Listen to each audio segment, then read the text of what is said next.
We'll call to order the City of Douglasville City Council regular meeting for tonight, which is Monday, December the 18th. We'll have our invocation that will be led by Aaron Sorowitz, our graduate fellow and administration for the City of Douglasville. And after that, for the last time, the Mayor Pro Tem will lead us in the Pledge of Allegiance. Mayor Pro Tem Larry Yockey, please stand for the invocation. Good evening. Let's bow our heads. Lord, as we gather tonight, I'm reminded that we should be thankful to you not only in this holiday season, but each and every day. During this season, I ask that you be with the less fortunate, may you provide a sense of hope and strength for them. I also pray for the City of Douglasville, the mayor and city council, and other government and community leaders throughout the nation. Give those in authority wisdom in every decision and help them to think clearly. Help them to lead and govern with integrity, and may their integrity guide them and keep them on a peaceful track. I ask this in Jesus' name. Amen. I pledge allegiance to the flag of the United States of America and to the republic for which it stands, one nation, under God, indivisible, with liberty and justice for all. Thank you so much, Mayor Pro Tem. And Mr. Aaron, you might have a new job added to your title, the chaplain of the City Council. You do such a wonderful job with the invocation every time. We appreciate it. For announcements and presentations, I'm going to get through this tonight. We have a presentation of special recognition by myself to the Mayor Pro Tem, Mr. Larry Yockey, for 8 years of dedicated service as a member of the Douglasville City Council. And I just want to thank Mayor Pro Tem Yockey for his friendship and his leadership in this role of City Council. You, as I said today, for Maintenance and Sanitation Department, when I was on City Council in 2002 through 2006, you came for, you were the first chair for Keep Douglasville Beautiful. And so you have been connected with the city for a very long time. And even after I was on the zoning board and you and I worked together on the Water and Sewer Authority Board of Directors, and also Homeowners Association president for Arbor Station for 15 years, married to your beautiful wife for 45 years, retiring from Bank of America and coming and being the finance chair for the city. We just appreciate all of your service. It's citizens like you that very talented, but give up their time in volunteerism and as elected and appointed official. And we just thank you so much for everything that you've done for the City of Douglasville, and we will miss you. You didn't get beat, you know, and even when you ran one time and lost by 1 vote, you said, I'm coming back because I have something to give to the community, and we appreciate you staying connected. And before I start crying, we'll ask the council members, starting with Council Member Siegel, to make comments, please.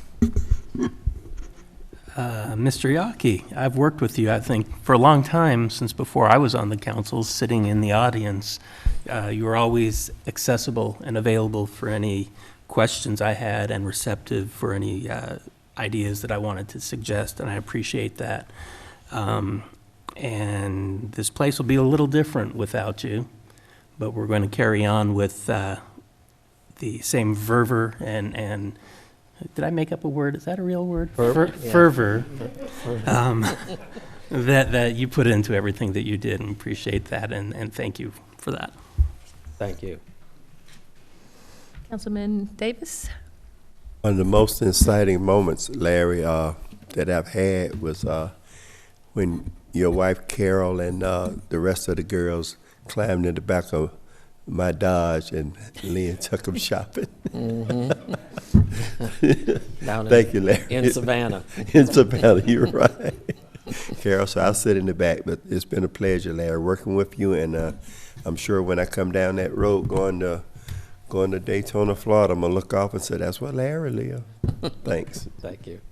Councilmember LaShawn Burdanley. Thank you, Madam Mayor. Welcome. Well, Mayor Pro Tem Yockey, we have shared our seats next to each other the entire time that we've been on council. And it's been pleasurable. I just want to say that we've agreed and disagreed and have still been able to talk and go through. But I'd say beside every great man is a wonderful woman. Carol, thank you for keeping Larry straight. Enjoy your retirement. Thank You know, you. life is not promised to us. So enjoy. You have served as Mayor Pro Tem very well. Thank you so much. Thank You'll you be very missed. much. Thank you. Councilman Adams. Yes, Mayor Pro Tem, I have a couple of questions for you. I also do, first of all, I want to thank you, Lord, for your service, but a couple of questions and regrets. One, I question who you'll hand the gavel of your meeting off to. If you don't notify us, then we'll have to, amongst ourselves, I guess, choose someone. But the only regret that I have is for your lovely wife. I'm so sorry that she will be inheriting you full-time away from us. But with all due respect, we appreciate all that you've done for our city and the time that you've been here and have served. It does not go unnoticed. And I appreciate your candor. And although we don't always agree, we do at times agree to disagree and carry on as a group and make decisions as we are required. Thank you, sir. Wish you nothing but the best. God bless. Thank you very much. Larry. Here we go. No, not really. I really do appreciate you. You got me into this. You asked me to run, 4 years ago, and we've had a great time. You've been a blessing, a friend, a mentor, and you'll always be a part of my heart outside of the city council stuff. Like I said earlier today, you can have good city council, you can have a nice place to do business, but it's really the people that you work with that make everything special. So I'm going to miss you. That's all I got. Thank you. Coach Watts. Larry, I just wanted to say that, of all the things that I've done in my life, whether it be as a teacher or a coach, there was always somebody that I would be looking at to see how they do things and, look at somebody to figure out the right way to do things. And I was kind of scared coming into this job, and your sense of humor and your point of view I've really enjoyed, and we're going to be sorry to see you go. Thank you. Thank you so much. I'm going to read the plaque, and Mr. Dotson, I didn't leave you out. Colonel will have the staff roast him when we have a reception. So there will be a small reception for Mayor Pro Tem Yaki immediately following this meeting tonight in the room across from City Hall once we adjourn. Thank you so much for your dedication and your integrity and your leadership. The plaque says this: presented to Larry G. Yaki, Mayor Pro Tem, January 2010 through December 31st, 2017. So you're still on the clock until the 31st. I know. In appreciation of outstanding and loyal service to the city of Douglasville, presented to you from the members of the City Council and Mayor Rochelle Robinson. God bless you. Thank you, Larry. Let's all go around and take a picture, please. Thank you, viewing audience, for allowing us, indulging us this time to say goodbye to our friend and colleague. Thank you.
Yes. Driving across the country. So Mr. Yaki will have a few words, and then we'll move on down the agenda. Well, I just want to say thank you for the nice remarks coming from the city council, mayor and city council. It has been a great, great 8 years. That I can say I worked for the citizens of Douglasville, and I was very fortunate because we had to realign the wards. So my constituents not only were on the south side of I-20, but they were on the north side of I-20 also, even in your ward. Okay, so my ward and my constituents is spread across quite an area. So I appreciate them voting for me and putting me in twice. And I won't say what they did with me the first time that I lost by 1 vote, but but anyways, I still had my signs, and so that's why I came back and voted. I run again, so they could vote again for me. So, but it's been quite a ride, and I just appreciate everything that it was just great working with a council that works well together. And like what Mark was saying is that we do have our differences sometimes, but we work through it, and so it's been great, and working with you for these last 2 years also has been great, and so I really appreciate having this opportunity, and before I get too emotional, I'm going to say thank you so much. Thank you, Mayor Pro Tem. Let's give him a hand, please.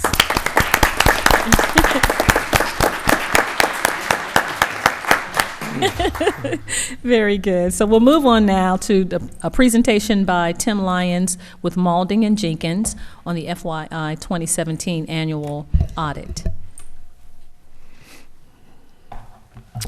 Good evening. Good evening. Got a clicker up here, I think. Do we need to come around, or we can look on our tablets? We can look on our tablets. So y'all have the Yes, presentation, we do. but it doesn't move when I move this, right?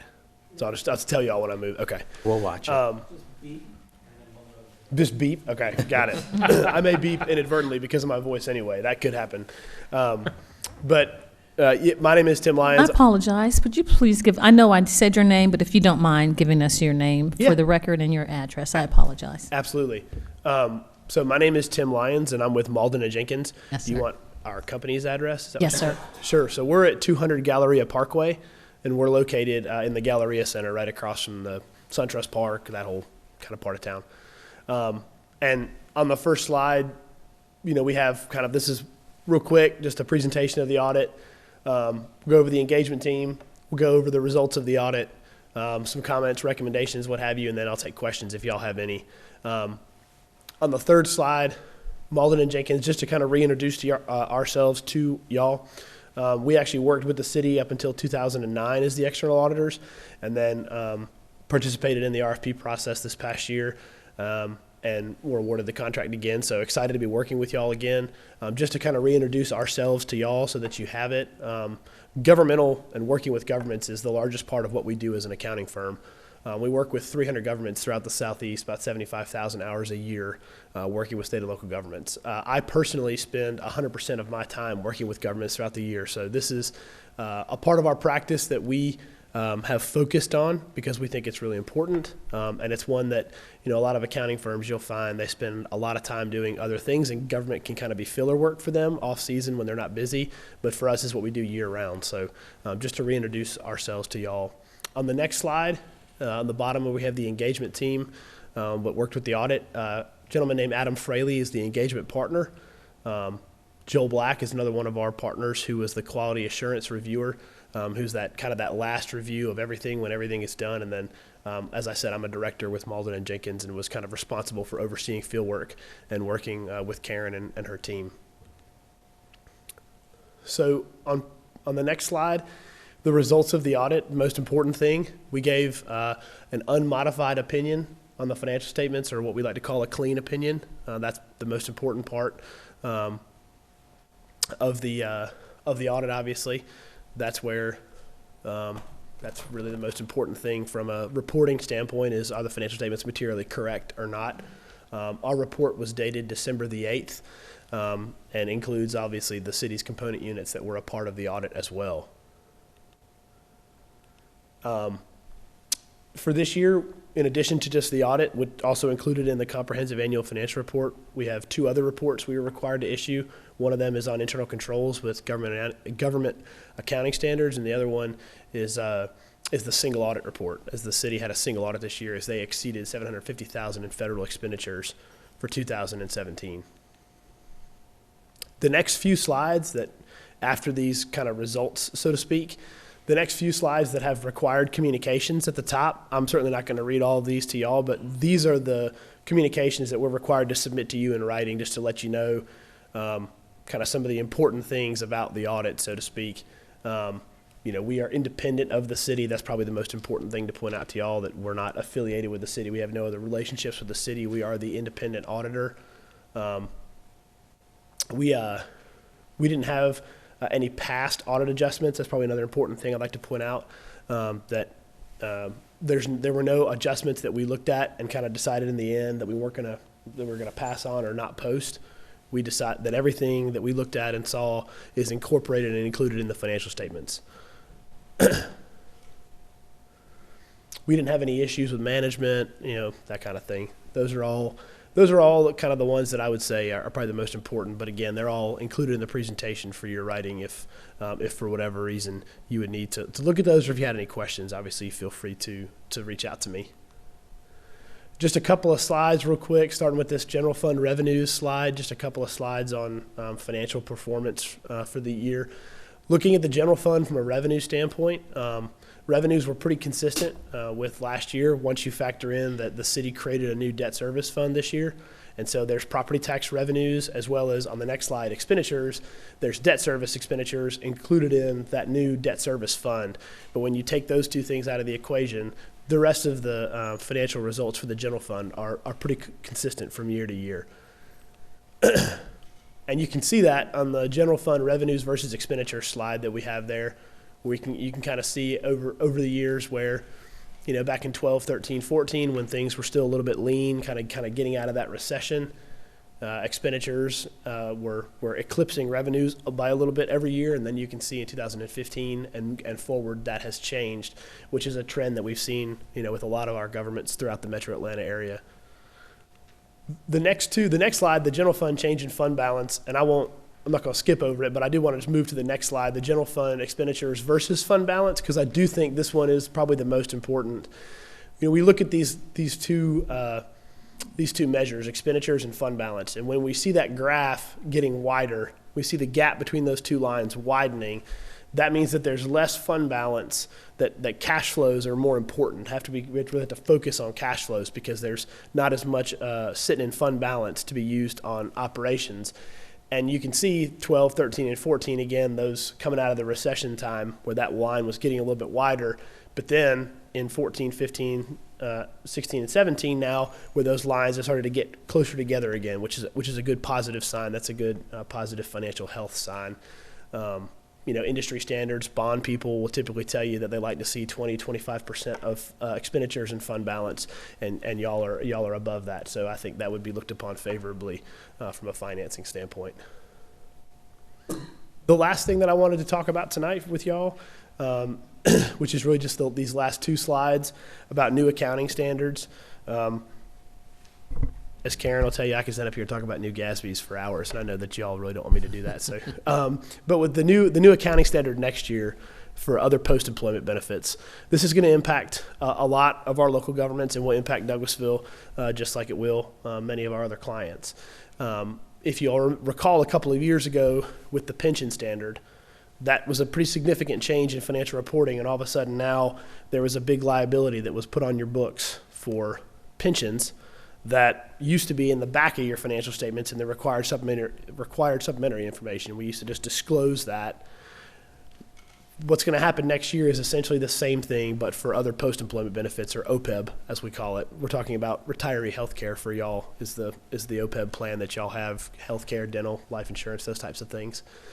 And just to give you a heads up, when you look at what's currently in your required supplementary information for OPEB, there's an actuarial liability of about $18 million, so to speak. And what's going to happen is next year, that's going to come onto the financial statements. Now, the city already has a liability of about $12 million on the books because pensions and OPEBs are very different, right? With pension plans, you all are funding your plan as you're required to every single year. You're making 100% of that annual contribution, so there are assets set aside to pay these pension benefits. And those assets change year to year based on how the investments do and all that good stuff. But with OPEB, like many governments, nobody has funded their OPEB benefits. They're paying them as they come, the pay-as-you-go basis, so to speak. And so these liabilities are likely to be greater. They're likely to be bigger, and that's something that we expect to see across the board. So just something to point out to y'all that we're doing with all of our clients this year, just as a reminder that this is coming next year, that this OPEB liability will be coming out of the back of the financial statements, and the required supplementary information will be coming onto the face of the financial statements in your statement of net position next year. Just a quick reminder, I know I've talked with Karen and the Finance Committee about this, but we do, as a governmental practice, offer free continuing education for our clients. We do about 30 hours a year, and we'll try to do it once a quarter, and that is obviously open to any of y'all that would like to come. And that's all I have. I'd be happy to take any questions that you have if there are any. Yes, sir, Mr. Lyons. I had a comment and then a question. Sure. Back on slide 12, it goes through 2016, but it isn't continued through 17. But we did a report today with Rotary Club, and our the balance was 28 million, and our savings is 12 million. So I know it goes out, but it doesn't finish for the year. So I just want to say that to the citizens. And then on page 14, just a little bit of information from you that you are alerting us to the Gatsby change for OPEB. Are there any penalties involved if we don't have this? That's a big chunk of change, $18.2 million, you're saying, for the city of Douglasville's actuarial. So. No, there's no penalties involved. Really, it all gets down to a change in how these things have been accounted for. Mm-hmm. So what the liability that you currently have on your books for OPEB is where the actuary has looked at your plan and said, okay, this is the amount that you should be contributing to the plan to fund it every single year. Mm-hmm. Most governments don't do that because they don't contribute to an OPEB plan the same way they do a pension. Pension plans are subject to a lot of minimum funding requirements. Right. I mean, there's a lot of state laws governing pensions that say you got to be putting something in here, even if you're not making your actuarial required contribution. Something needs to be going into this pension plan. OPEBs are very different, and so the liability you have now is that accumulation over time of what they've said you should have contributed, and the fact that y'all haven't contributed. So that's the liability now. Versus what you're going to see next year is the same for pensions, where they look out into the future and they say, okay, given the pool of people that are in this plan, given the benefits that the plan offers, looking out into the future with all of the current active plan members, what is the total liability for OPEB benefits going to be over the lives of these employees? And then that's that liability. That's what they're booking it based on. So it's really just a change in how they're looking at the liability. It's a change in accounting. And there's a lot of things about the OPEB calculations. There's a lot of judgment, and personally, I think a lot of unknowns. I mean, one of the things that are going to factor into your OPEB calculation is that the healthcare cost trend rate, right, how they expect healthcare costs to change over time. I don't think anybody could give you an answer to that with a great deal of certainty right now, certainly not beyond 3-4 years out, because there's a lot of uncertainty about the markets, what's going to happen at the federal level, I mean, all those types of things. So that liability, just like your pension, is certainly an estimate, but the biggest thing is that it's just a change in how they are having you account for the plan. Okay. That's basically it. And so we don't need, with our finance department, we do not need to show a line item where we are contributing to the OPEB like we do for pension. If you're not currently contributing to OPEB, then no. Okay. No, there are very few governments out there that are currently funding their OPEB benefits by contributing to some sort of an irrevocable trust. The reason for that is pensions obviously are much more legally binding. There's usually a pension plan document. A lot of times there's a separate pension board or a retirement committee. So you've got a legal document, you've got a legally binding obligation when it comes to pensions, where OPEB a lot of times is approved with the budget every single year, or it's something that's a lot different where we say, okay, yeah, we're going to let the retirees stay in our active employee pool for health insurance, and the reason that a lot of governments don't fund these things is that, well, we could decide one year to stop doing that. And if we've already put assets into an irrevocable trust, we're not getting them back. Right. And so that's a lot of times why you see governments don't set up OPEB plans and fund them on this pay-as-you-go, because in the back of everyone's mind has always been, if these things get unaffordable, we can change it. So. Okay, thank you so much, Mr. Lyons. I'll open the floor up for council members if you have any questions. No. Councilman Adams, it looks like you have one. So I guess, Mr. Lyons, my question or my concern is, we were hit with this 2 or 3 years ago, I remember, Yes, sir. when this first came upon us, and it was as if we were like a deer in headlights. Right. And I'm assuming from what you're saying, every municipality was in the same position. Yes. So how do you go about, or can you fix the problem? In economic times as we have them, will you be making recommendations as to what our staff needs to do in order to begin that journey to fund those? And what if then we have a turn in the other direction and you cannot continue that? What does that do to us? I'm not quite sure that Sure. I understand the reasoning behind it. If you can change it in any budget year, is this a sort of like an unfunded mandate that, Yes, so- that the government has given us? So what we've seen as far as clients doing to address this change in accounting is something that, quite frankly, it looks like y'all, just in looking over your plan and how it's structured, y'all have kind of already done a little bit of it, in that there's a specific date. I can't remember whether it's January 1st or June 1st, 2016. Employees had to be hired before that date, before they were eligible for health and dental insurance, I believe. So there's already a little bit of an element of trying to cap it by saying, okay, we're going to at least fix the population of employees that we know would be eligible for this plan.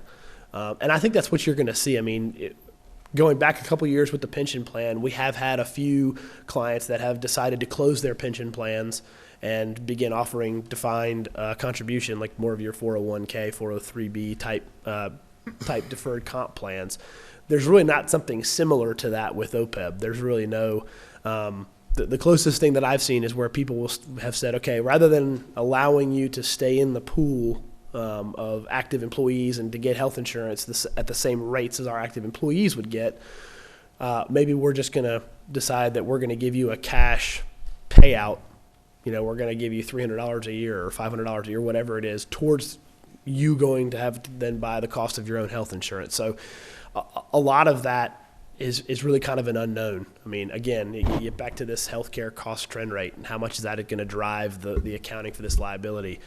There's a lot of unknowns there right now. And so I think just like with the pension, I think people will, and I think, you know, when I think back on the pension plan, there was a lot of sticker shock first year, obviously. All of a sudden there's this huge liability that's never been on the financial statements before, and everyone kind of freaked out. But when you look back, and especially when you talk to some of the bond folks and the investor, they kind of have this attitude of, we always knew that number was in there. I mean, even now when we help clients and get involved with bond offerings, it's when clients have OPEB plans, usually the bond folks will ask us about their OPEB plans. So they're paying attention to this already. So really it'll just be kind of a, let's see what happens, and then make changes if we need to with, you know, closing the plan altogether, decided to change the benefits we offer, you know, all those types of things. Sure. Any other comments or questions from council members? Thank you so much, Mr. Lyons. Absolutely. Y'all have a good Appreciate evening. it. Well, we will go over the protocol for tonight, and then we'll go on through the agenda with the minutes. I'd like to welcome you again to the City of Douglasville's regular City Council meeting. Tonight, the council will vote on agenda items discussed at the last legislative work session on the 14th of December. Items that will be voted on tonight have been previously discussed, as I said, at the legislative work session. Unless you have new information to present, we do not need to reintroduce the same material that was presented at the work session. If the business you are here to discuss is not listed as an agenda item, there will be ample time to discuss your business under the agenda item comments from citizens and delegates. These are just some protocol items that I'll go over. We ask that you would please keep your comments and presentations on a professional level, dealing with the facts that are important for this council to make their decisions. We will not accept comments that are considered to be personal attacks against any individual or group. Please, one person speak at a time. I ask you to please not applaud or cheer or make disturbing comments, otherwise to be distracting during the meeting. And lastly, if you would please put your phones or iPads and electronic devices in silent mode or turn those off so that they will not be disruptive to the meeting. And the committee chairperson will read the agenda item, make his or her motion before the vote, and if the applicant has additional information, he or she may present it at that time. And anyone that comes to the podium, we ask that you give your name and address for the record. Okay, so now we'll move on with the agenda items as listed. I have the minutes of the legislative work session and executive session of November 30th, 2017, and the regular meeting of December 4th, 2017. I open the floor for a motion to approve. I make a motion to approve the minutes as presented. Thank you. Is there a second? Second.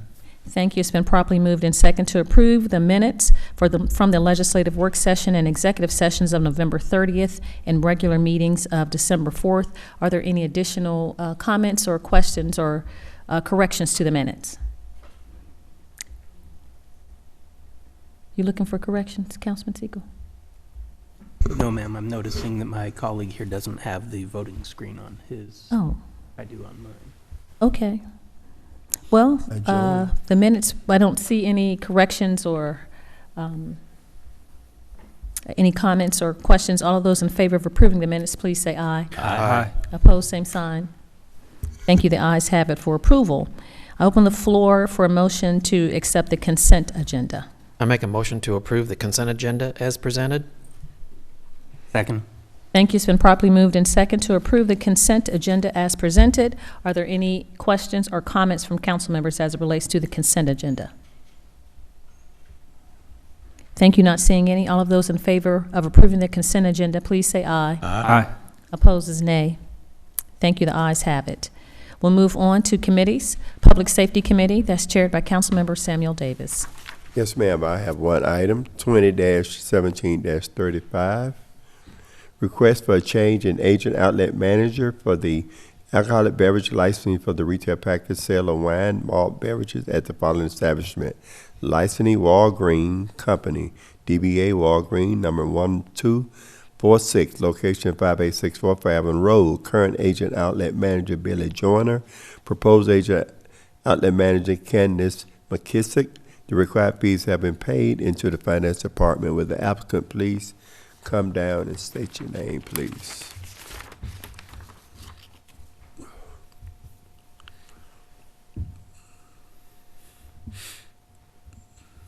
My name is Candice McKissick with Walgreens, 5864 Fairburn Road, Douglasville. Okay, Madam Mayor, I make a motion we approve 20-17-35.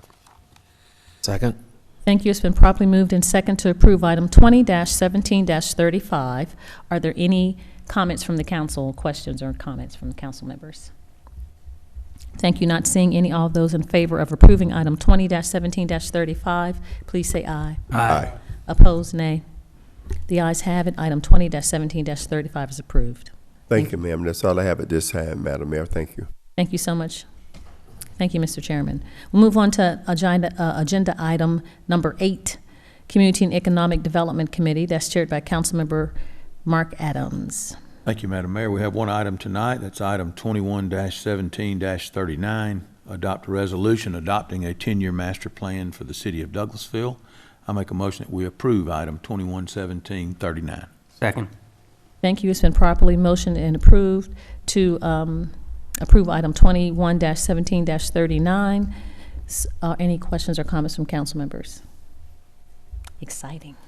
Just did want to say, sir. Madam Mayor, that we are excited about that. I know it's been a long, hard road, and I believe our city manager has mentioned 13 plans that we've been working on simultaneously, and I'm just glad and thankful to see that we are going to adopt one and hopefully get started implementing that right away. But thank you for the opportunity and for all the hard work.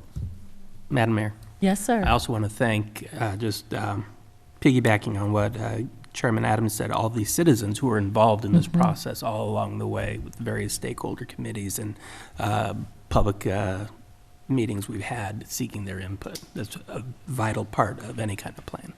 Yes, sir. Thank you so much, Mr. Chairman and Councilman Siegel. Any other comments from council members? This is my second 10-year plan. So We're going to implement this one. you know, this hope.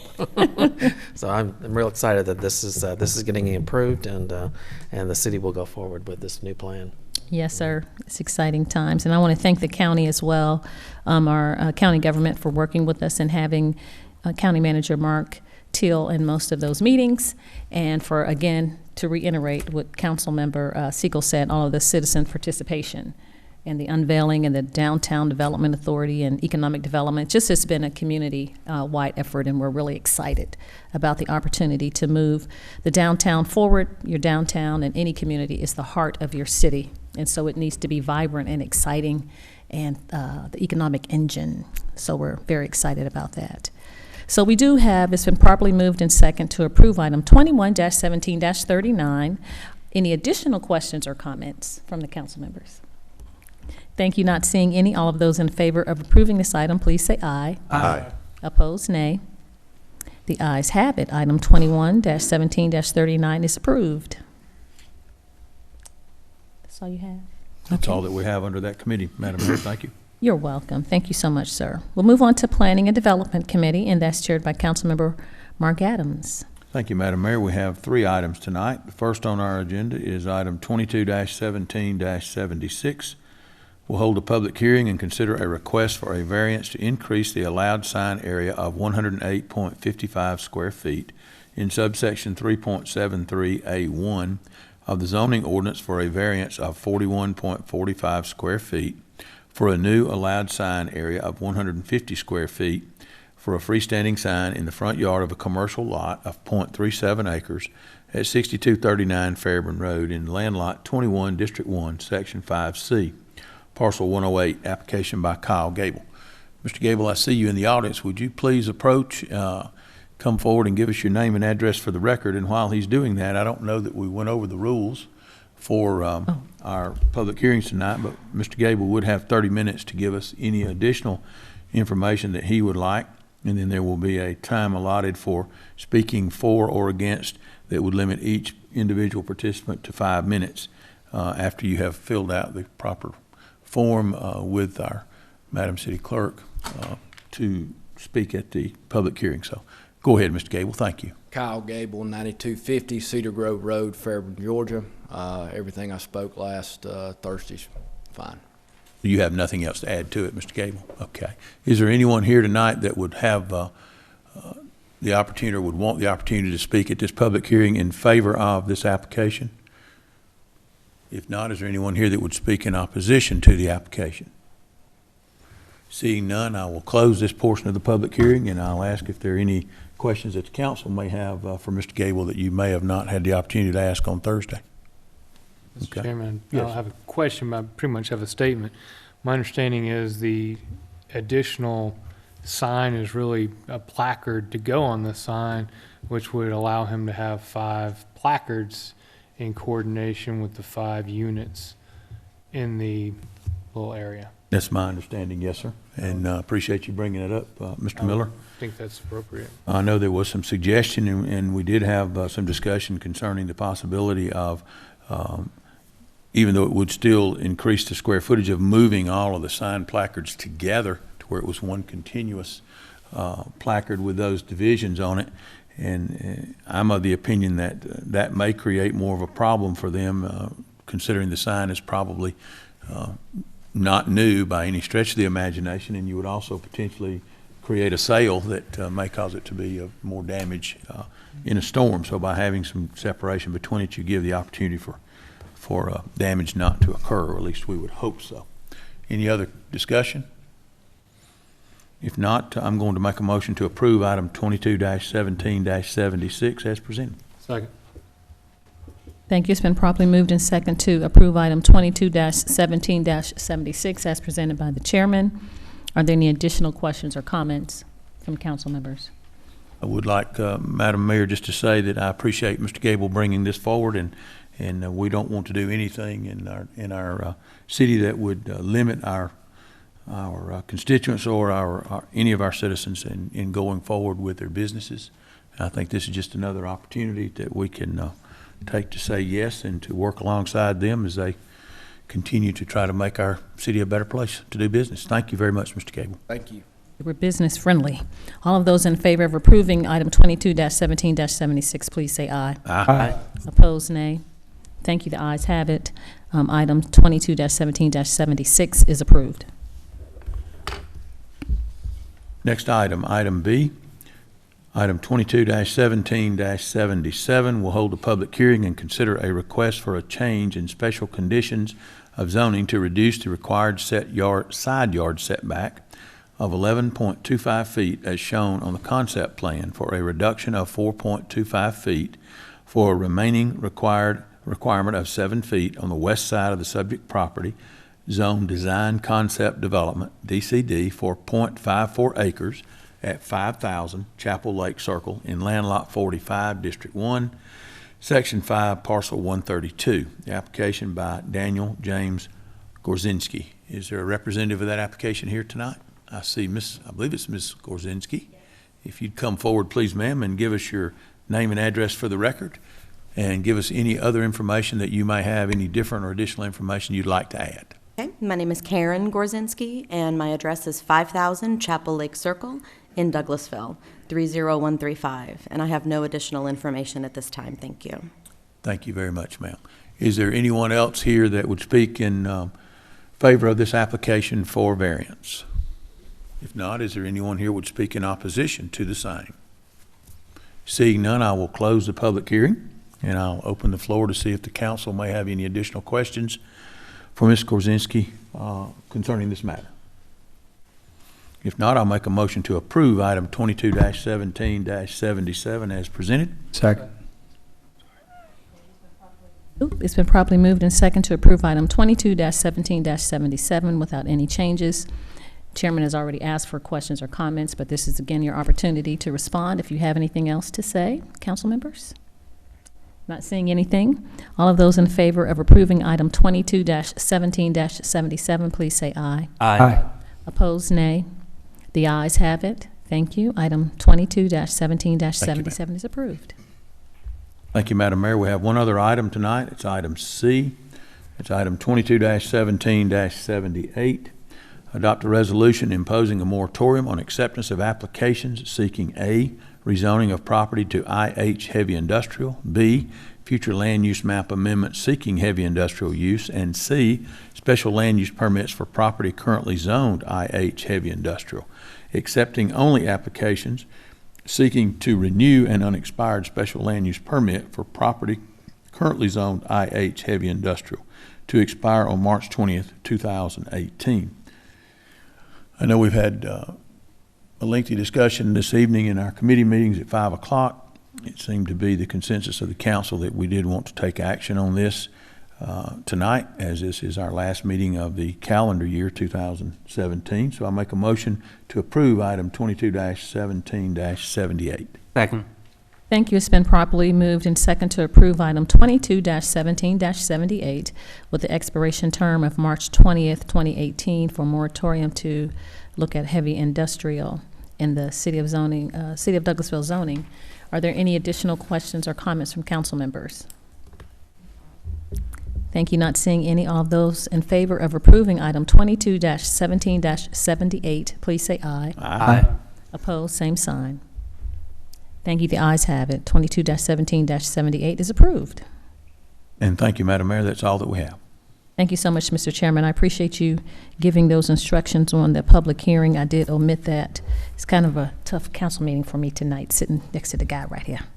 So thank you so much. I appreciate that. We'll move on to Parks and Recreation Committee. That's chaired by Councilmember Chris Watts.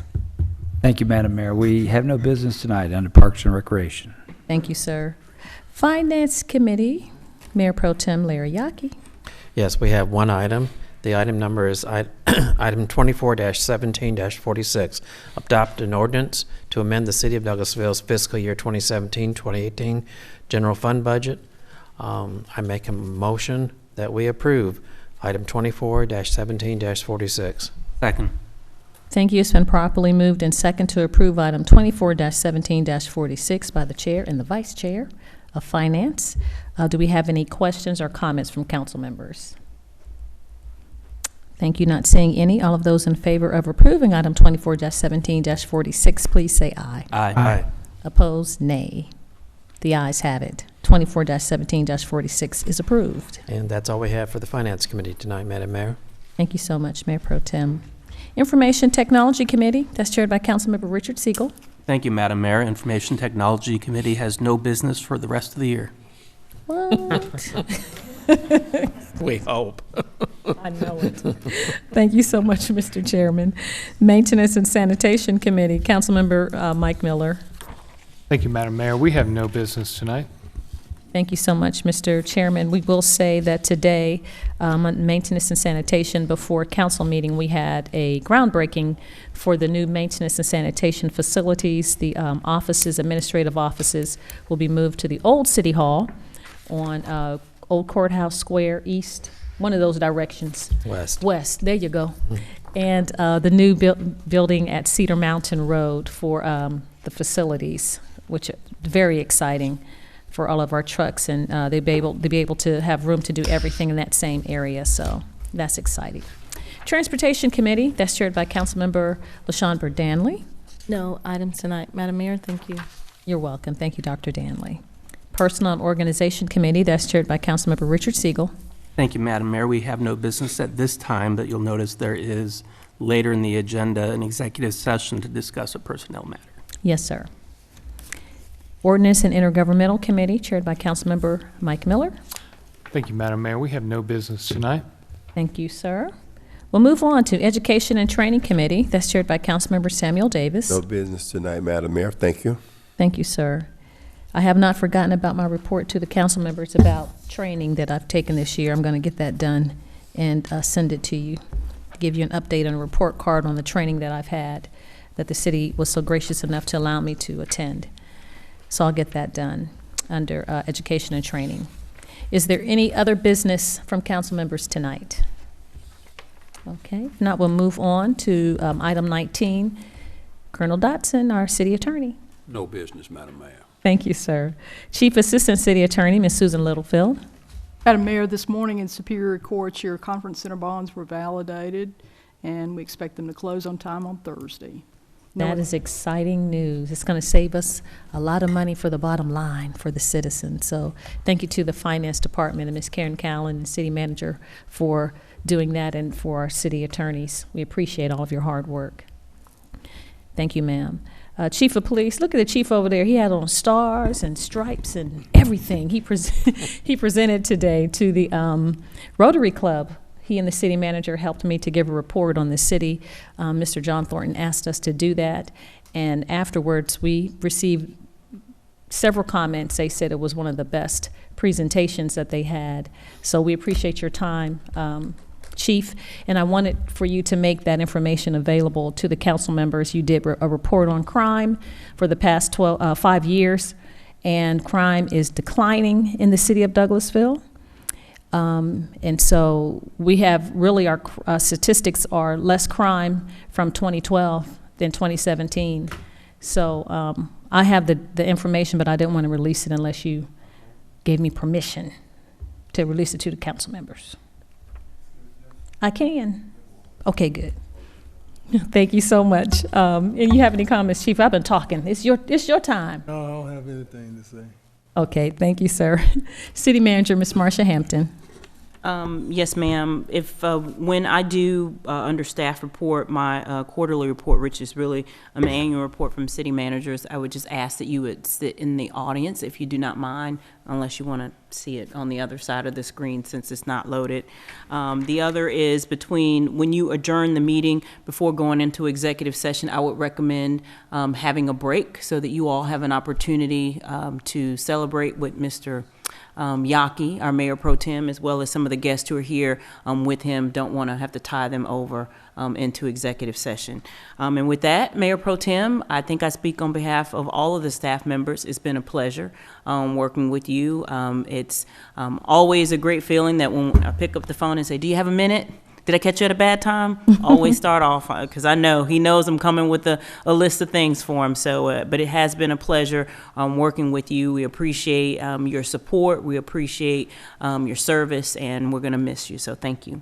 Thank you very much. Thank you so much, City Manager. Okay, we'll move on to comments from citizens and delegates. I see Ms. Junebug out there. Do we have any we have any comments from citizens and delegates? If you are here and you would like to say something or address the council, we'd love to hear from you. So the podium is open. You can come to the podium and give your name and address for the record and then present to the council. We'd like to hear from you if you're here and want to say anything. No? Okay. Staff reports.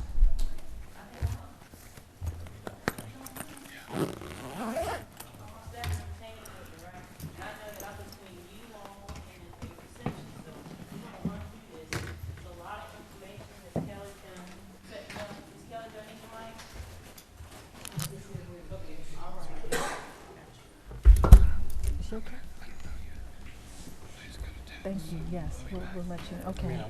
No, you won't be back.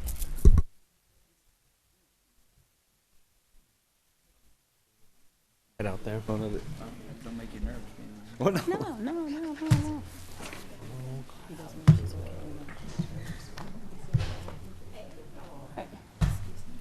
Okay, so this report will be from the city manager's office, so this will kind of encapsulate where we are. So myself, Chelsea Jackson, as well as Aaron Sarowitz, who is our graduate fellow in the city manager's office, we will be making this report. So basically, this is a comprehensive look at everything that we're doing. I think that one of the things you all have heard me say, I know it's been repeated by you all several times, that from 2017, it was a year of planning.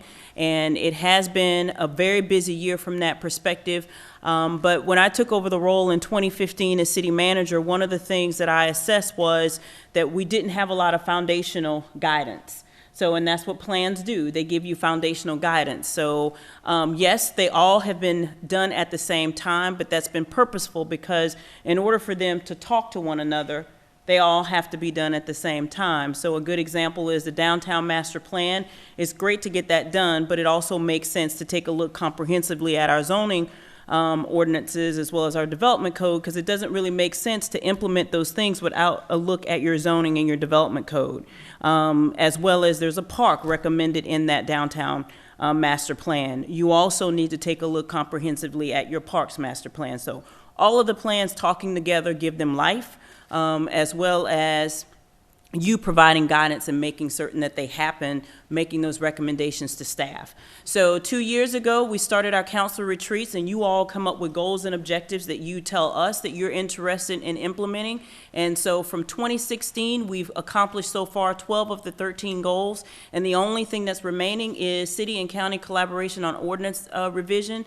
We kind of started out taking a look at city and county codes, making certain that when someone comes to Douglasville, Douglas County, that there is some cohesiveness, that it looks like you're coming to the same community. That process is working its way through. It's going to take some time. As I mentioned to you earlier, we are going to go through that process, and that's going to be about a year-long process with Jacob. So you've already identified that funding. We already have a timeline. So I look to see this being completed in 2019.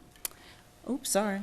I'm going too quick. 2017. So earlier this year, you set 10 goals for us. 9 of the 10 are already complete. The only goal that's not completed is a comprehensive housing study. Douglas County has already done a comprehensive housing study. One of the things that we have talked about that's been a hurdle and a challenge that we'll have to overcome moving forward is looking at income-restricted housing.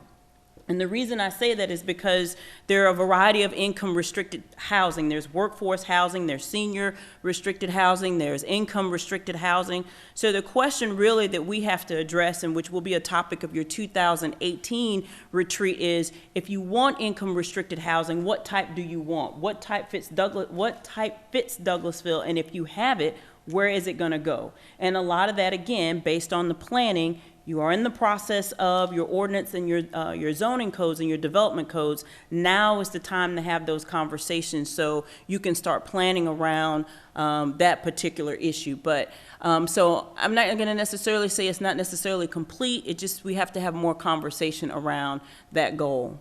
Operational enhancements that we've been able to do this year, one of the things Ms. Callan and I are working on, so I know the staff, every time we come around, they cringe.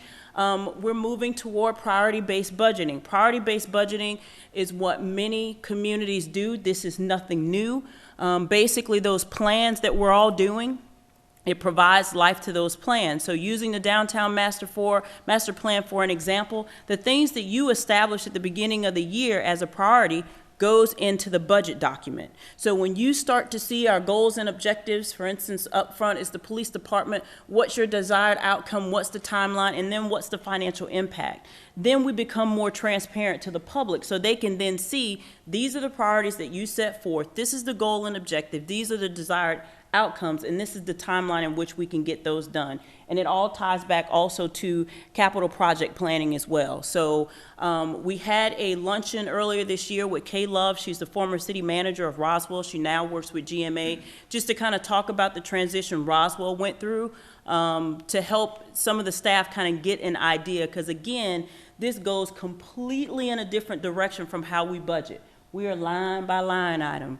And my goal, at least over the next 2 years, and I've mentioned this to Ms. Callan, is that we no longer budget by per se department, but we're budgeting by priorities and objectives. The departments are effective, but they don't necessarily drive the budget. So if community policing is important to you, that is what's important, not necessarily the specific budget as you budget toward. So then we become more holistic with the operations that we're trying to provide.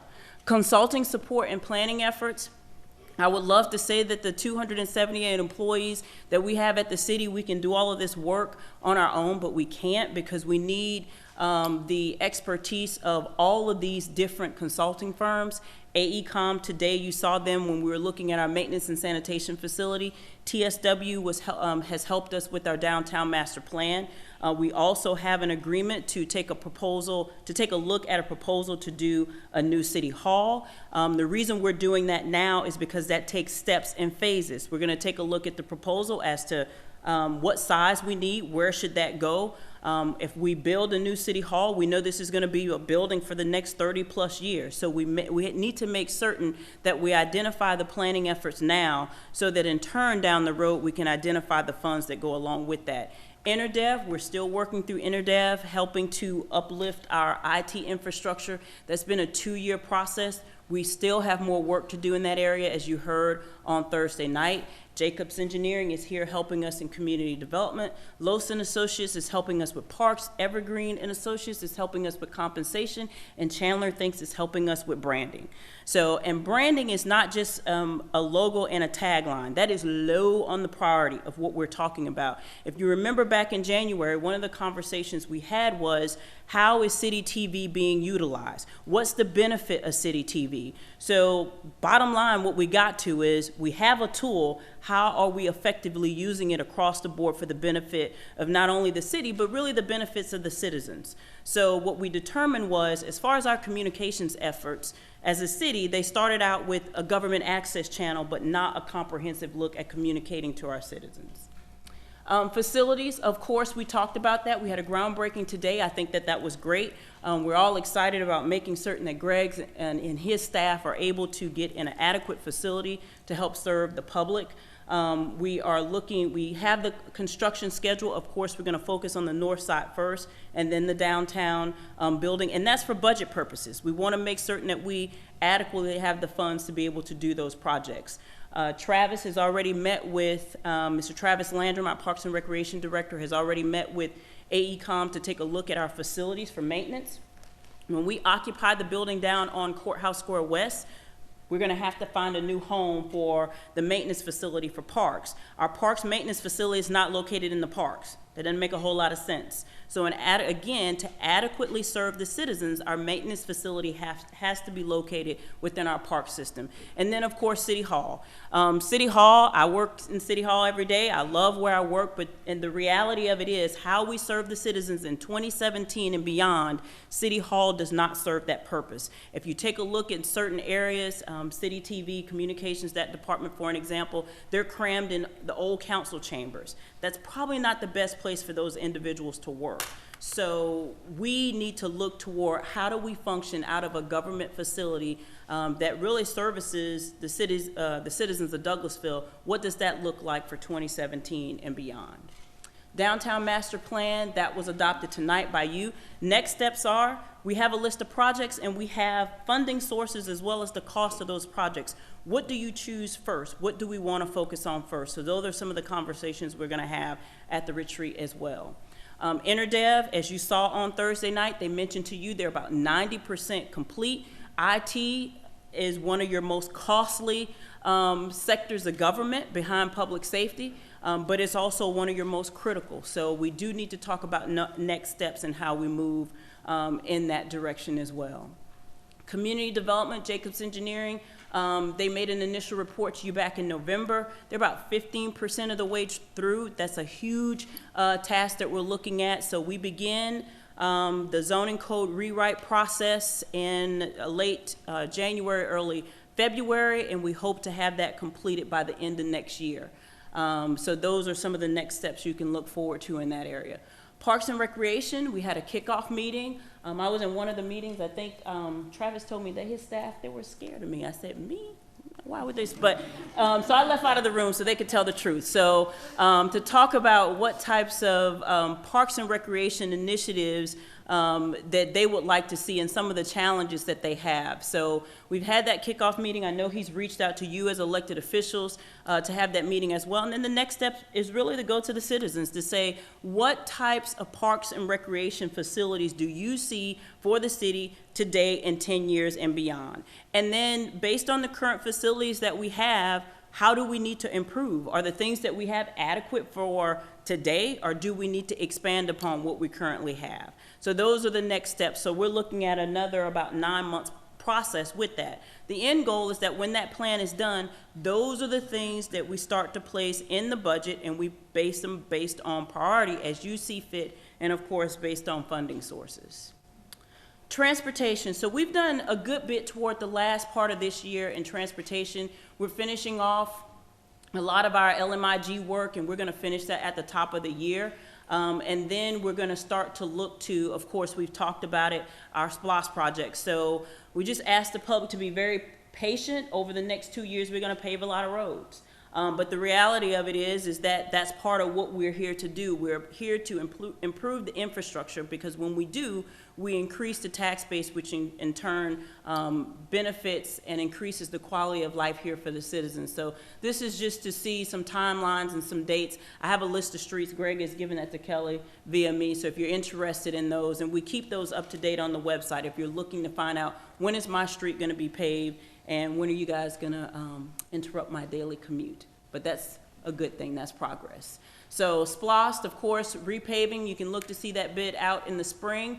We're looking to do some beautification design work. I think there was a question earlier from one of the CVB advisory board members about Fairburn Road. So that's one of the interchanges that we're looking to beautify. Now, in many communities, that's done by a community improvement district, but we don't have a community improvement district. So you all, as a priority, have decided that we're going to do it anyway. So we have the funding to be able to do it via SPLOST, and we're going to do something low maintenance that doesn't require a huge annual maintenance cost, but beautifies the Fairburn Road corridor, because we know that's where a lot of people enter off of I-20 to come to Douglasville, and to help those businesses out over in that area. And then also we're going to look at some intersection improvement design work, and that includes in and around the areas of 92, specifically at the Campbellton Street crossing. Evergreen, we signed that agreement in December. Next steps are we're going to start meeting again with staff members as well as with you. The overall goal of that, again, we're only going to do this study every 3 to 5 years is what you all have instructed us to do. The benefit is where is your current staffing today, and does it serve your needs for beyond? Making certain that those job descriptions are current and up to date for the jobs that the employees are doing, and then also making certain that we're compensating employees enough so that we are able to be competitive in the metro Atlanta area. Chandler thinks we had our agreement signed back in May. They made an initial report to you in November, and they will make basically their draft report to you in January. Some recommendations on where we need to go when it comes to identifying ourselves as a city government and how we communicate to the citizens and how we work internally. So you can look forward to seeing the results of their work in January on the 16th, and we've also had that first initial meeting with the mayor and the committee chair as well. Still assistance that's needed is fleet. Fleet is just going to be an interesting conversation, but what we do know internally as it relates to best practices, we can do a better job at fleet. And I'll leave it at that to say that as we move forward and we do things, one of the things I say all the time to the staff members is, if we're the only person doing it, you need to tell me why. It's not really a good thing to be the only person on the island doing something, because we want to be in the middle. We want to be we want to be operating with best practices. We want to be able to pick up the phone and call another local government and say, hey, you're faced with this challenge. How did you handle that? But when you're the only person on the island, you don't have anyone to call. And typically when you're the only person on the island, you're probably not necessarily doing it the best way. So we know that there's a better way to do it. We have the people on staff who can do it. We just need to put our heads together and start working around improving ourselves in fleet, because at the end of the day, as Ms. Callan would say, fleet costs money. So it is something that we need to do when it comes to efficiency. Newly implemented, so I think this is Chelsea. Are you coming up now? Here we go. Good afternoon, Mayor and Council. I'm Chelsea Jackson, Operations Manager for the City of Douglasville. So a few policy enhancements that we've done. As you all know, we had a charter change, increased the city manager signing limit from 5,000 to 25,000. When Ms. Hampton talked about the best practices, those were some of the best practices throughout the Metro Atlanta area. Also, the purchasing policy/manual, we streamlined the RFQ process. Year to date, we've had 14 RFQs issued throughout the city, and they all go through the city manager's office. That includes the Parks and Recreation Pavilion out at the Ike Owens Community Center. Also, some of those plans, those have been through the RFP process. We started that July 1. To date, like I said, it's 14 proposals that we've done coming out of the city manager's office. We've also implemented a travel policy, which Aaron, he can speak more about the travel policy. Yep, so we looked at kind of best practices, as Marcia and Chelsea both talked about, for the travel policy, and I worked with the finance department to come up with kind of what we wanted to do. So we met with the employees a couple of times to get some feedback on our policy, and that's kind of how we came to the policy, with how we finalized it. So. Something else that will be coming along in 2018, we've already started in 2017, is equipment inventory. Goes along with best practices to make sure we have all equipment accounted for throughout the city. So that's one project that I'm working on along with IT, is to get all of the equipment throughout the city that city employees have, to make sure we have an accurate count and inventory for that. Also, that'll go along with asset management to help better manage our manage our equipment and inventory and assets throughout the city. Also, with Douglasville filming, Ms. Collins spoke about it earlier in the committee's meeting. We've had an increase in revenue this year. Last year, we had about 39,000. This year, just year to date, and honestly, it was about 3 months of filming, it was about 27,000, solely because we opened up the conference center deck. Instead of just having parking there for filming, they actually film there as well. So if you are into Scream 3, they have a few scenes that they actually jumped off of the conference center deck. So that helped with increased film revenue as well. Some of the community engagement and supportive activities that we've implemented throughout the year, of course, you have the Dose of Douglasville Citizens Academy. We had 17 participants last year. This year, the application process is still open for a few more days, so if anyone would like to join Dose of Douglasville, the application process will be closing on Friday. January 30th is when the first session will start, and it will end in April. We increased it to two extra sessions this year, so it went from 8 sessions, it'll be 10 sessions starting next year. Also, we have the Douglasville Career Fair. That is tentatively scheduled for February 1st, and we will be in joint efforts with the Douglas County Economic Development Authority, and it will be held here at the Conference Center on February 1st. Also, the 2017 Douglasville Annual Report, and we'll also have the 2018 Douglasville Annual Report. We'll start that process up, and of course, it'll be issued in August. It goes by fiscal year. Georgia Gravity Games, that was something we did in November. As always, we sponsor with Google and Georgia Tech.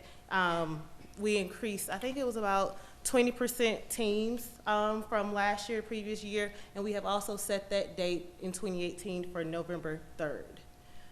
And also City Hall customer service enhancements. I don't know if you all have noticed, but if you go into City Hall, the film projector is no longer in City Hall. When you walked in, it was by our Human Resources Director's door. We have moved that to the Douglas County Museum. We spoke with the Fowler Foundation, and they thought it would be best if we move it. We had joint efforts and a few conversations with them, and we thought it would be best served to have it in the Douglas County Museum, because they also already have a few extra things from the Fowler Theater as well there. So from there, since the projector is no longer in that space, we'll be making a kind of like a customer service application center. We'll have a computer there, so when individuals come in, they'll no longer have to fill out an application just with pen and paper. They can just do it on the computer right there and submit it right there online, so we can better serve our citizens, as well as the computer can be used to research a few things throughout. They can come in and do the Douglasville Citizens Academy application online. So we just want to better streamline that process and make sure we're serving the community effectively. Also, yeah, this is more of my area. So just to inform you of some of the things that I do that you might not see, or that you might not know that I do. I help the mayor out with her Chapel Hills News and Views article every month. We look for a staff person to kind of talk about and let everybody meet on a monthly basis. I also do a proclamation request, so those have kind of been rolling in. We've had a little stoppage with those recently, but so that's interesting to me to see how that works, because that's not something that everybody sees behind the scenes. And then I also put together the council orientation manual, so Councilman-elect Miller will receive that in January, and it's open to you all as well if you'd like to take a look at that too. So.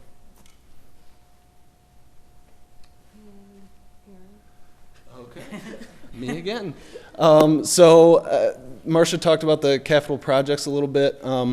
So that was kind of one of my first big things when I came on, was to kind of figure out a good way to do that and help the department directors out. So now we're going into year 2 with the planning of that. So we're working on updating that. And then Chelsea and I have also been kind of looking at some research for youth council. And that was one of the mayor's big things. So in January at the retreat, we'll kind of have some more information to give you on that. And then since the human resources manager has moved on, I'm kind of swooping in, I guess, in HR to kind of help provide some additional support, since I believe they only have 4 on staff right now. So I'm kind of learning their processes and things like that, and helping them out where I can.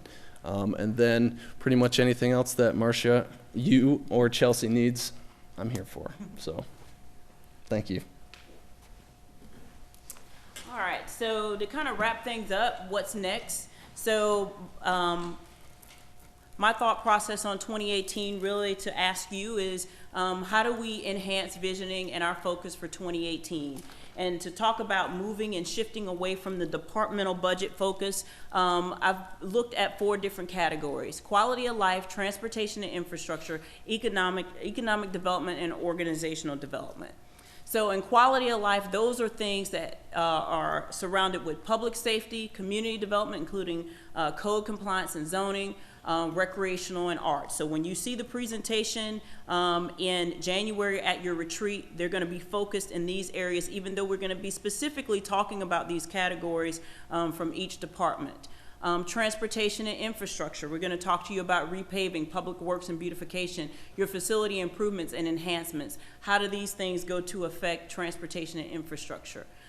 Economic development. Now, this is something that we haven't really talked about in great deal, but it's something that really, as a local government, that we really need to put some emphasis on based on some of the planning efforts that we're doing. Definition for economic development is the process in which an economy grows or changes and becomes more advanced, especially when both economic and social conditions are improved. Some cities or some communities may tell you that a local government is not in the business of economic development. Yes, we are. And the reality of the reason why we are is, we always come up with the question, how do you increase your tax base? Is it that you build homes at a certain price level? No, it really is investing in your infrastructure, and it's there. You have to think about it almost in a sense like your home. If you don't improve your home, you don't increase the value of your home. So when we're trying to increase the value of Douglasville, we're looking at the pavements, we're looking at some new projects, but we're also looking at redeveloping like what we're doing with the maintenance and sanitation facilities. So those economic things that foundational things that you're already doing, that you've done in 2017, is your planning, your infrastructure improvements, and your policy enhancements. Those are all foundational things to help you move forward in the area of economic development. So the question that remains to be asked, what major project or projects will the city engage in to promote economic development in 2018? And that is something that we have to do every year, to pick and choose a project to enhance economic development, to increase that tax base. Organizational development, those are things surrounding financial and fiduciary transparency and strength. And that's presenting a great audit report. That's Karen and I talking to you and getting you to think about things not just based on the fund balance, because it's not just the fund balance, it's greater than that. Communication and public awareness, that's what you're doing with the branding study. Workforce development, municipal competitiveness, those are all things you're doing with your pay and classification study, and policy enhancements are things that we're doing together, including with the zoning code rewrite. So if now that you have the foundation through all of your plans, what's your vision? How do we change? How do we manage change? How do we fund success? And how do we secure success? Managing change, those are things we do with our land use. That's what we deal with when we look at our zoning. Those are the bricks and mortar projects that you decide to do. How do you fund success? What's your available funding? And it has to be a variety of funding. It has to be through SPLOST, which we hope to continue with the next round of SPLOST when it comes before the citizens. We hope to do projects that they see valuable, that they're going to go back to the polls and say, I see that the city did something important with those dollars, so I'm willing to continue that project. Tax allocation districts, we talked about that with the delegation, and potentially it might be general obligation bonds, depending upon what you want to fund and what you want to do. It could be tax abatements, and it could be other sources. So it's going to have to be a variety of things in order for us to do all the things that we want to do. And how do you secure success? It has to be a cohesive vision. I will say that for the 15 plus years that I've been here, and I said this is one of the best groups that I've seen. You all disagree at times, but you disagree in a way to promote healthy discussion. And when we look at a healthy financial outlook, that's about not just, again, looking at the fund balance.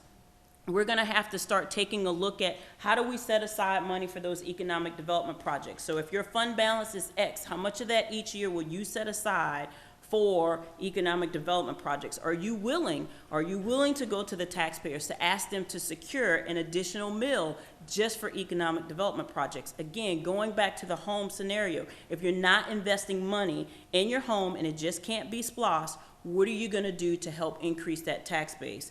Policy modernization, that has to be establishing policy that lives beyond today, establishing policy that helps to promote you to move. And then routine health checks. We have to do these processes, and we have to look at them every 3 to 5 years, because we're ever changing. We live in the metro area where things are ever changing. And at the end of the day, we're competitive. We're competitive with our neighboring cities, and we don't want to be left behind. And community support, going to the community, just as we did in all these planning efforts, to talk to them about what we're doing, to make certain that they understand that we're being very transparent with the dollars that they're giving to us and trusting us to do the work that we're doing. So I believe that if we're able to do all these things, then we're able to secure success and be able to create a foundation of long-standing municipal health to move forward. So that's what I hope to recommend to you all in January. It's been a very good year. It's been a very exciting year. I work with some great staff folks that help to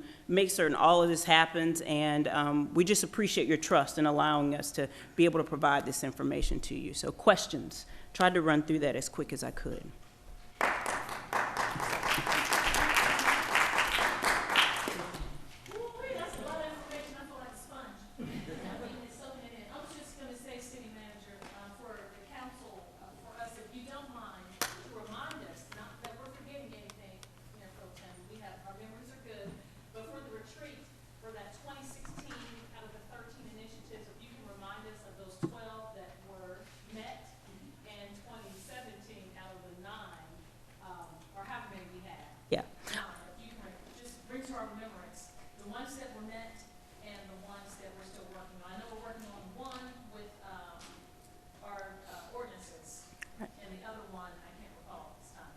Yes, ma'am. I can't recall them off the top of my head, but I did ask Kelly. I think we talked about putting those on the website. So you should commend yourself for being able to put forth those goals, one, that are achievable, and two, challenging us to get them done. But I will have those. I'll have those listed so each and every one of them, so the citizens can see what you've been able to do.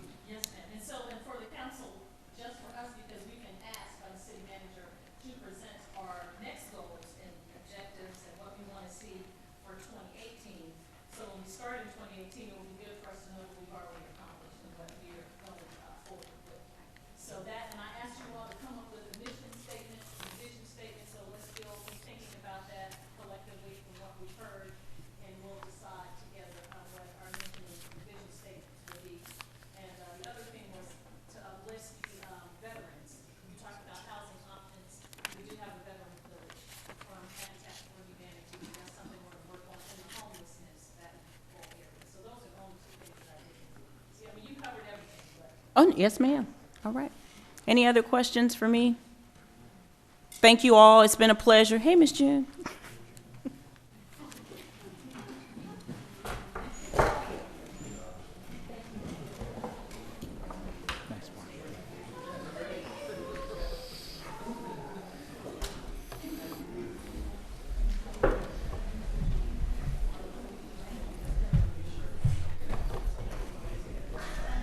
So, we still have to, point of order, we still have to dismiss and take a motion to go into executive session. Right, isn't it? Not yet. We're going to adjourn. So, And then you got Councilman recess. Davis. Oh. To go Thought we were going to celebrate take a Larry's break to Day? go have a reception or something. So I will open the floor for a motion to adjourn into executive session to discuss a personnel matter and during. Oh, I apologize. Thank you. Okay, thank you so much for clarity, Assistant City Manager, Assistant City Attorney, Ms. Susan Littlefield. We will recess into a reception for Mr. Yaki and then into an executive session. We'll come back and go into. When you go into executive session, please take a motion, second, and vote. When we go into it. Yes. Okay. So we aren't doing that now. We're just taking a recess now. Recess at this time. We'll recess and go into our reception for Mayor Pro Tem Yaki. Okay, we're good. Okay, so let's recess. But I will call the meeting back to order and then adjourn into executive session to discuss personnel. Make a motion, we adjourn into executive session to discuss the personnel matter. Second. Thank you. It's been properly moved and seconded to adjourn to executive session to discuss a personnel matter. All those in favor, please say aye. Aye. Opposed? Thank you. The ayes have it. Madam City Manager.